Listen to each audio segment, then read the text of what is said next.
আমার আল্লাহ রাব্বুল আলামিন বললেন, তোরা যারা আমি আল্লাহ এবং আমার হাবিবকে পূর্ণাঙ্গ মানতে পারবি, আমি আল্লাহ শুধু দুনিয়াতেই রহম করব না, আখিরাতে তোদের এমন একটা সম্মানের জায়গা দান করে দিব, ও দুনিয়ার মানুষ তোরা কখনোই পৃথিবীতে তা কল্পনাও করিস নাই।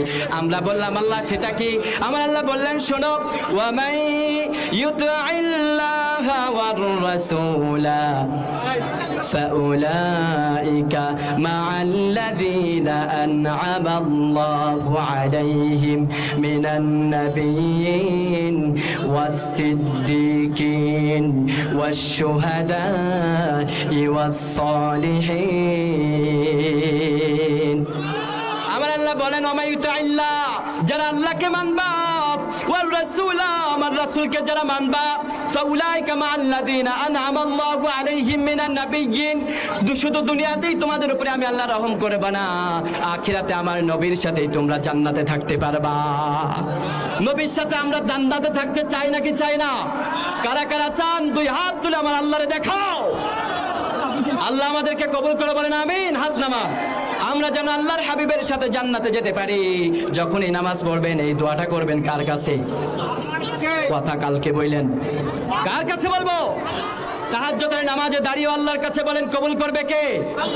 আমার আল্লাহ বললেন, শুধু নবীদের সাথে না, যারা উহুদের ময়দানে বদরের প্রান্তরে নিজের জীবনের সবটুকু বিলিয়ে দিয়েছে, তোরা যদি আমার নবীর কথা মানিস, আমি আল্লাহর বিধান মেনে যদি চলিস, আমার ওই শহীদদের সাথে থাকার ব্যবস্থা করে দেব। আস্তে কোন সুবহানাল্লাহ। والرسول فأولئك مع الذين أنعم الله عليهم من النبيين والصديقين। আবু বকর রাদিয়াল্লাহু আনহু সত্যবাদী ছিলেন। ওই আবু বকর রাদিয়াল্লাহু আনহুর মতো এই দুনিয়াতে যারা সত্যবাদী ছিল, বদরের প্রান্তরে বন্দুক চাকুর সামনে দাঁড়িয়ে, ওই ছুরির কাছে দাঁড়িয়ে যারা সত্য কথা কালিমার বাক্য ঘোষণা করেছিল, ওরা সত্য কথা বলেছে, তোরা বলতে পারিস নাই, তোরা শুধু আমার রাসূলের কথা আর সত্য কথা বলেছিস, কিন্তু ওই রকম কঠিন পরীক্ষার সম্মুখীন হস নাই। শুধুমাত্র আমার রাসূলের কথা আর আমি আল্লাহর কথা মানার কারণে ওই সত্যবাদীদের সাথে তোদেরকে জান্নাত দান করে দিব। আস্তে কোন সুবহানাল্লাহ। এবার বিশ্বনবী বললেন, শুধু এইটুকু দোয়া না, ওয়াহদিনী, এই শুধু হেদায়েতের দোয়া করলে হবে না, আর দুইটা দোয়া তোমাদের করতে হবে। আমরা বিশ্বনবীর কাছে বললাম, ইয়া রাসূলুল্লাহ, তাহলে ওই দুইটা দোয়া কি? আমার হাবিব সাল্লাল্লাহু আলাইহি ওয়াসাল্লাম বললেন, ওয়াফিনী, ও আল্লাহ তুমি আমাদের দুশ্চিন্তা দূর করে দাও। সুবহানাল্লাহ বলেন। কারণ আমাদের দুশ্চিন্তা আছে না নাই? ফ্যামিলির ভিতরে দুশ্চিন্তা, ব্যবসার ভিতরে দুশ্চিন্তা, চাকরির ভিতরে দুশ্চিন্তা। তাই আমার আল্লাহ বলেন, তোরা দোয়া করো, ওয়াফিনী, আল্লাহ তুমি আমাদের দুশ্চিন্তা দূর করে দাও।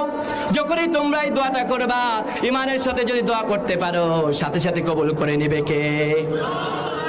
এবার বিশ্বনবী বললেন, ওয়ারজুকনি, সর্বশেষ ওই যে মুসলিমকে দোয়া শিক্ষা দিচ্ছিলেন, বিশ্বনবী বলেন, এরপরে শেষ পর্যায়ে তোমরা বলবা, ওয়ারজুকনি, আল্লাহ তুমি রিজিকের ব্যবস্থা করে দাও। রাজ্জাক কে? রিজিক দেয় কে? খাওয়াই কে? শক্তি দিয়েছে কে? যৌবন ভরা শক্তি আছে, চাইলে একজনটা খতম করে দিতে পারি, এই শক্তি দিয়েছে কে? যৌবনের শক্তিগুলো অপচয় করা যাবে না। এই শক্তি দিয়ে আল্লাহর জমিনে আল্লাহর দিন প্রতিষ্ঠা করার জন্য বুকে তাজা রক্ত ঢেলে দিতে রাজি আছো কারা কারা? হাত তুলে আল্লাহরে দেখাও। আমরা জীবন দিব, রক্ত দিব আল্লাহর দিন প্রতিষ্ঠা করার জন্য, সেটা হবে ঠিক কিনা? আমরা আল্লাহর জন্য জীবন দিব, আমরা রাসূলের ভালোবাসায় জীবন দিব, আল্লাহর জমিনে আল্লাহর দিন প্রতিষ্ঠার জন্য। যুগের পর যুগ সালফে সালেহিন যারা হক পথে উলামায়ে কিরাম ছিল, তারা যেমন করে চেয়েছেন, রক্ত দিয়েছেন, আমরা রক্ত দিব, জীবন দিব, সবকিছু উত্তীর্ণ করব। আমরা আল্লাহর জমিনে আল্লাহর দিন বাস্তবায়ন করতে যে আমরা যুবক হয়ে আমাদের রক্তকে আমরা আল্লাহর রাস্তায় বিলীন করব। রাজি আছো? আল্লাহ আমাদের এই গরম রক্তকে ইসলামের বিজয়ের জন্য কবুল করে, বলেন আমিন। আওয়াজ করে বলো আমিন। এবার বিশ্বনবী বললেন, শুধু এই দুয়ার ভিতরে সীমাবদ্ধ নয়, আল্লাহর হাবিব সাল্লাল্লাহু আলাইহি ওয়াসাল্লামের সহিহ হাদিস, সহিহ বুখারী ও মুসলিমের বর্ণনায় একযোগে দুইজন ফকিহ বর্ণনা করেছেন।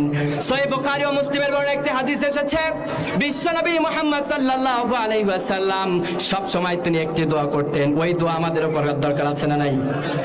ভাইরা কষ্ট হচ্ছে? শেষ করে দিব? বিশ্বনবী মুহাম্মদ সাল্লাল্লাহু আলাইহি ওয়াসাল্লাম যখনই সময় পেতেন এই দোয়াটাই তিনি করতেন। এখন রাসূল যেই দোয়া করতেন ওই দোয়া আমাদেরও করার দরকার আছে না নাই? আমরা করবো তো ইনশাআল্লাহ। কারা কারা করবো হাত উঠাও। আল্লাহু আকবার, লিল্লাহি তাকবীর।